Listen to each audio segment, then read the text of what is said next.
Welcome, Crowon here. So we're going to go ahead and tackle UCE Aggro Area this time around. So we're going to go ahead and we're going to start out by just right-clicking, importing our custom package as before.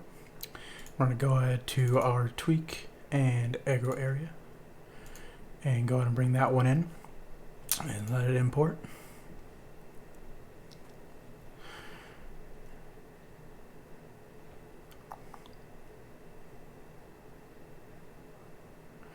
There we go.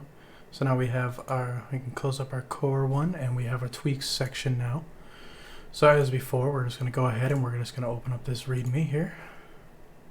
Mine opened off screen. You're just going to open up the README like so. Once again, I'm just going to move mine off screen so it's not right up in my face while trying to go through this, as I described in the tools section. So this one has a lot less going on, which is fantastic. It's nice, easy to get implemented. So we can see right here, this is just telling us to replace our Aggro Area on all of our monsters, which is also what our first step is telling us to go ahead and remove them.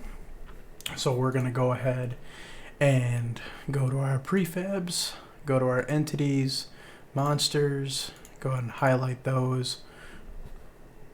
And on the side here, actually I lied, we have to do it individually because you have to go into it. So double click and open up the skeleton prefab.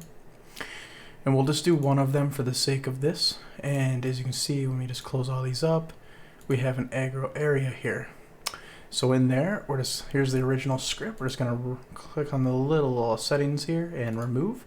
Now it's gone. Go ahead and expand our Aggro Area scripts and just drag this one over. And there you go. That is all we need to do. And you have to do this for all your monsters, just so they all are using the same Aggro Area. Now, you can mix and match, but Aggro Area here is going to be significantly more performant than the original one that is supplied with uMMORPG. So you'll get a little bit more performance out of it, and this will also make it so your monsters and your players aren't trying to attack through walls. That's the biggest piece here. So we're going to go ahead now, and we're just going to go ahead and test, make sure it is working as intended.